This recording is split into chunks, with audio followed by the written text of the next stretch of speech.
மாதத்தில் ரூபாய் 20,000 கோடி கடன் தாவேக அரசு வாங்கியுள்ளதாக சுட்டிக்காட்டிய எடப்பாடி பழனிசாமி, இதே நிலை தொடர்ந்தால் 5 ஆண்டுகளில் 20 லட்சம் கோடியாக கடன் உயர்த்திவிடும் என விமர்சனம் செய்துள்ளார். தமிழக சட்டப்பேரவையில் பட்ஜெட் மற்றும் வேளாண் பட்ஜெட் மீதான விவாதத்தில் அதிமுக பொதுச் செயலாளர் எடப்பாடி பழனிசாமி பங்கேற்று பேசினார். அப்போது புதிய அரசு பொறுப்பேற்று 3 மாதங்களில் ரூபாய் 20,000 கோடி கடன் வாங்கிவிட்டதாகவும், நிதி மேலாண்மையை சீர் செய்ய எந்த நடவடிக்கையும் எடுக்கப்படவில்லை என்று குற்றம் சாட்டினார். மேலும் வார்த்தைகளால் மக்களை ஏமாற்றாமல் வருவாயை பெருக்க நடவடிக்கை எடுக்க வேண்டும் என்று வலியுறுத்தியதோடு, சில இடங்களில் பேசினால் மட்டுமே தீர்வு காண முடியும் என கருத்து தெரிவித்தார். மாநில உற்பத்தி மத்தியில் நிகர கடன் அளவு கடந்த ஆட்சியில் வெளியிட்ட இடைக்கால நிதிநிலை அறிக்கையில் 27.03% இருந்தது. இப்போது நீங்கள் சமர்ப்பித்துள்ள நிதிநிலை அறிக்கையில் இது 27.01%. எனவே கடன் அளவிலும் அதன் சுமையிலே எந்தவித மாற்றமும் இல்லை. ஆனால் இன்று 3 மாதத்திலே 20,000 கோடி நீங்கள் ஆட்சி பொறுப்பேற்று 3 மாதத்திலே 20,000 கோடிக்கு மேல் கடன் பெறப்பட்டு அதில் 17,000 கோடி வருவாய் செலவினத்திற்கு மட்டுமே செலவு செய்தீர்கள். இதே நிலை தொடர்ந்தால் கடந்த 5 ஆண்டு காலம் உங்களுடைய ஆட்சி நீடித்தால் 10 லட்சம் கோடி கடலில் இருந்து 20 லட்சம் கோடியாக உயர்த்தி விடுங்கள் என்பது சந்தேகமில்லை. தமிழ் வழி மாணவர்கள் மற்றும் பொருளாதாரத்தில் பின்தங்கியோரின் மருத்துவ கனவை நீட் தேர்வு பறிப்பதாக கூறி அதற்கு எதிரான தனி தீர்மானத்தை அமைச்சர் அருண்ராஜ் சட்டப்பேரவையில் தாக்கல் செய்தார். சுகாதாரத்துறை அமைச்சர் அருண்ராஜ் தமிழக சட்டப்பேரவையில் நீட் தேர்வுக்கு எதிரான அரசினர் தனி தீர்மானத்தை கொண்டு வந்தார். அப்போது பேசிய அவர், ஒரு நாள் நடக்கும் தேர்வு மாணவர்களின் 12 ஆண்டுகால பள்ளிக் கல்வியை மதிப்பிடக்கூடாது என்றும், வினாத்தாள் கசிவு மற்றும் முறைகேடுகளால் மாணவர்கள் சொல்ல முடியாத துயரத்திற்கு ஆளாகியுள்ளதாகவும் வேதனை தெரிவித்தார். மேலும் நீட் தேர்வை முற்றிலுமாக ரத்து செய்ய கோரி மத்திய அரசை வலியுறுத்தி இந்த தீர்மானம் ஒருமனதாக நிறைவேற்றப்பட்டது. மாணவர்களின் கவனத்தை பள்ளி பாடத்திட்டத்தை பயில்வதிலிருந்து திசை திருப்பி நீட் பயிற்சியில் மட்டுமே முழு கவனத்தை செலுத்த கட்டாயப்படுத்துகிறது. 12 ஆண்டுகள் பள்ளி கல்வியை புறந்தள்ளி ஒரு நாள் நுழைவுத் தேர்வே மாணவர்களின் உயர்கல்வியை தீர்மானிக்கும் நிலை ஏற்பட்டுள்ளது.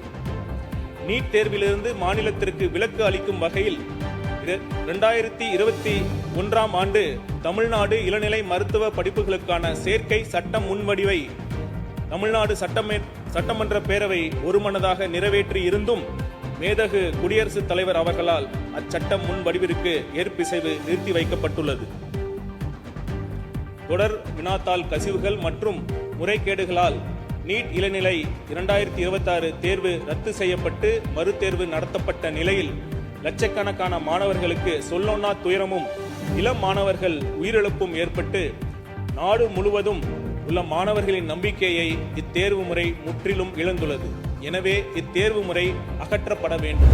நீட் தேர்வு ரத்து தீர்மானத்திற்கு பாமக முழு ஆதரவு அளித்துள்ள நிலையில் நீட் பயிற்சி மையங்களை அரசே நேரடியாக ஏற்று நடத்த வேண்டும் என பாஜக சட்டமன்ற உறுப்பினர் போஜராஜன் கோரிக்கை விடுத்துள்ளார். சட்டப்பேரவையில் கொண்டுவரப்பட்ட நீட் ரத்து தனி தீர்மானத்திற்கு பாமக சார்பில் சௌமியா அன்புமணி முழு ஆதரவு தெரிவித்தார்.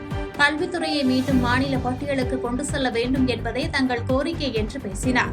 இதனிடையே பேசிய பாஜக சட்டமன்ற உறுப்பினர் போஜராஜன், கிராமப்புற மாணவர்களும் நீட் மூலம் பயனடைந்து வருவதை சுட்டிக்காட்டியதோடு, ஏழை மாணவர்களுக்கு உதவும் வகையில் நீட் பயிற்சி மையங்களை அரசே நேரடியாக ஏற்று நடத்த வேண்டும் என வலியுறுத்தினார். மாண்புமிகு பேரவைத் தலைவர் அவர்களே, மாண்புமிகு முதலமைச்சர் அவர்களே, மாண்புமிகு சட்டமன்ற உறுப்பினர்கள் அனைவருக்கும் வணக்கம். நீட் தேர்வு பற்றிய இந்த தீர்மானத்தை பாட்டாளி மக்கள் கட்சி ஆதரிக்கிறது. மாண்புமிகு மக்கள் நல்வாழ்வுத்துறை அமைச்சருக்கு இந்த விஷயத்தை தெரிவிச்சுக்கிறோம். எங்களுடைய நிலைப்பாடு நீட், அதாவது நேஷனல் எலிஜிபிலிட்டி என்ட்ரன்ஸ் டெஸ்ட், தேசிய தகுதி நுழைவுத் தேர்வு, அது நம்முடைய தமிழகத்தின் மக்களுக்கு, குழந்தைகளுக்கு, மாணவர்களுக்கு ஒரு ஊக்கத்தையும் எதிர்காலத்திலையும் சிறப்பாக்கும் என்ற நம்பிக்கை எங்களுக்கு இருக்கின்றது. ஏன்னா இப்போ கடந்த இந்த தேர்விலேயே பல்லடத்தில் ஒரே தமிழ் பள்ளியில 10 மாணவர்கள் வந்து நீட் தேர்வில் வெற்றி பெற்றிருக்கிறார்கள். அந்த மாவட்டத்தில் 141 பேர் செஞ்சிருக்கிறாங்க. அதனால நம்ம வந்து அவங்களுக்கு இப்போ நீங்க சொல்ற இந்த பயிற்சி முகாம் எல்லாம் சொல்றீங்க, பயிற்சி முகாமை ஏன் அரசு நடத்தக்கூடாது? நீட் விவகாரத்தில் தாவேக மற்றும் திமுக இடையே சட்டப்பேரவையில் காரசார விவாதம் நடைபெற்ற நிலையில் தமிழகத்திற்குள் நீட் நுழையாமல் தடுத்தவர் முன்னாள் முதலமைச்சர் கலைஞர் கருணாநிதி என எதிர்க்கட்சித் தலைவர் உதயநிதி ஸ்டாலின் கூறினார். நீட் தீர்மானத்தின் மீதான விவாதத்தின் போது திமுக மற்றும் தாவேக உறுப்பினர்களுக்கு இடையே கடும் வாக்குவாதம் ஏற்பட்டது. நீட் தேர்வை நாடாளுமன்றத்தில் அறிமுகம் செய்தவர் திமுகவை சேர்ந்த மத்திய இணையமைச்சர் என்று தாவேக அமைச்சர் ராதவ் அர்ஜுனா குற்றம் சாட்டினார். இதற்கு பதிலளித்த எதிர்க்கட்சித் தலைவர் உதயநிதி ஸ்டாலின், நீட் நாடு முழுவதும் கொண்டுவரப்பட்டாலும் அதனை தமிழகத்திற்குள் நுழையாமல் தடுத்தவர் கலைஞர் கருணாநிதி என்று சுட்டிக்காட்டினார். நீட் மசோதா நாடாளுமன்றத்தில் அறிமுகம் செய்தவர் திமுக சார்பில் சுகாதாரத்துறை இணையமைச்சராக இருந்த திரு காந்தி செல்வன் அவர்கள். இது ஒரு வரலாறு, அது பதிவு. மாண்புமிகு உயர்கல்வித்துறை அமைச்சர் அவர்கள், மாண்புமிகு எதிர்க்கட்சி தலைவர் அவர்கள், மாண்புமிகு உயர்கல்வி அமைச்சர் உட்காருங்க. மாண்புமிகு எதிர்க்கட்சி தலைவர் அவர்கள், மாண்புமிகு பேரவைத் தலைவர் அவர்களே, நீட் தேர்வு இந்தியா முழுக்க கொண்டு வந்தாங்க. ஆனால் தமிழ்நாட்டுக்குள்ள அது அலோவ் பண்ணல. தமிழ்நாட்டுக்கென்று விதிவிலக்கு வாங்கி வைத்தவர் எங்களுடைய தலைவர் டாக்டர் கலைஞர் அவர்கள். அந்த பதிவு இருக்கு. பழனியில் இந்து சமய அறநிலையத்துறைக்கு சொந்தமான ரூபாய் 150 கோடி மதிப்பிலான கௌமார் மடாலயா நில ஆக்கிரமிப்பு மற்றும் 99 ஆண்டு குத்தகையை ரத்து செய்ய கோரி பாஜக மாநில செயற்குழு உறுப்பினர் நீதிமன்றத்தில் வழக்கு தொடர்ந்துள்ளதாக தகவல் வெளியாகியுள்ளது. திண்டுக்கல் மாவட்டம் பழனியில் உள்ள கௌமார மடாலய நிலத்தை விதிகளை மீறி குத்தகை மாற்றம் செய்து வணிக வளாகங்கள் மற்றும் மயில் பார்க்கிங் என்ற பெயரில் தனியார் வாகன நிறுத்தமிடம் நடத்தி வருவதாக புகார்கள் எழுந்துள்ளன. அரசியல் செல்வாக்கை பயன்படுத்தி நடத்தப்படும் இந்த ஆக்கிரமிப்புகளை அகற்றவும் அரசுக்கு ஏற்பட்ட வருவாய் இழப்புக்கு காரணமானவர்கள் மீது நடவடிக்கை எடுக்கவும் கோரி பாஜக மாநில செயற்குழு உறுப்பினர் கருப்புசாமி துறை சார்ந்த அதிகாரிகளிடம் மனு அளித்துள்ளார். மேலும் மீட்கப்படும் இந்த நிலத்தை பக்தர்களின் வாகன நிறுத்தமிடம் மற்றும் அடிப்படை வசதிகளுக்கு மட்டுமே பயன்படுத்தப்பட வேண்டும் என வலியுறுத்தப்பட்டுள்ளது. கௌமார மடத்திற்கு சொந்தமான ஒரு நிலம், பழனி அடிவாரத்தில் இருக்கக்கூடிய நிலம் விதிமுறைக்கு மாறாக தனியாருக்கு குத்தகை பத்திரமாக பதிவு செய்யப்பட்டு வில்லங்கப்படுத்தப்பட்டு இன்றைக்கு தனியாருடைய பயன்பாட்டில் இருக்கின்றது.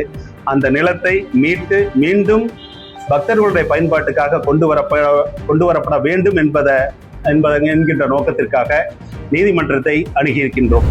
ஆரணி அருகே போதிய வகுப்பறை கட்டிடமின்றி 100க்கும் மேற்பட்ட பள்ளி குழந்தைகள் ஒரே அறையில் அமர்ந்து பயிலும் நிலைக்கு தள்ளப்பட்டுள்ளதாக கூறப்படும் நிலையில் அவர்களின் நலனை கருத்தில் கொண்டு கூடுதல் வகுப்பறை கட்டிடங்களை கட்டித்தர வேண்டும் என அரசுக்கு அப்பகுதி கிராம மக்கள் கோரிக்கை வைத்துள்ளனர். திருவண்ணாமலை மாவட்டம் ஆரணி அடுத்த ஆதனூர் கிராமத்தில் செயல்பட்டு வரும் ஊராட்சி ஒன்றிய தொடக்கப்பள்ளியில் சுமார் 100க்கும் மேற்பட்ட பள்ளி குழந்தைகள் 1 முதல் 5ஆம் வகுப்பு வரை பயின்று வருகின்றனர். மேலும் இந்த பள்ளியில் தலைமை ஆசிரியர் சரவணன் உட்பட 4 ஆசிரியர்கள் பணியாற்றி வருகின்றனர். பழுது காரணமாக கடந்த மாதம் இப்பள்ளியில் சில கட்டிடங்கள் பூட்டி சீல் வைக்கப்பட்டதைத் தொடர்ந்து போதிய வகுப்பறையின்றி ஒரே அறையில் சுமார் 100க்கும் மேற்பட்ட பள்ளி குழந்தைகள் அமர்ந்து பாடம் கற்பிக்கும் அவல நிலை ஏற்பட்டுள்ளது. இதனால் கற்பிப்பதில் இடையூறு ஏற்பட்டு பள்ளி குழந்தைகள் கடும் அவதியடைந்து வரும் நிலையில் ஆதனூர் ஊராட்சி ஒன்றிய தொடக்கப்பள்ளியில் கூடுதல் வகுப்பறை கட்டிடம் அமைத்து தர மாவட்ட நிர்வாகம் மற்றும் பள்ளி கல்வித்துறை அதிகாரிகள் நடவடிக்கை எடுக்க வேண்டும் என தமிழக அரசுக்கு அப்பகுதியினர் கோரிக்கை விடுத்துள்ளனர். 100க்கும் மேற்பட்ட பசங்க படிக்கிறாங்க.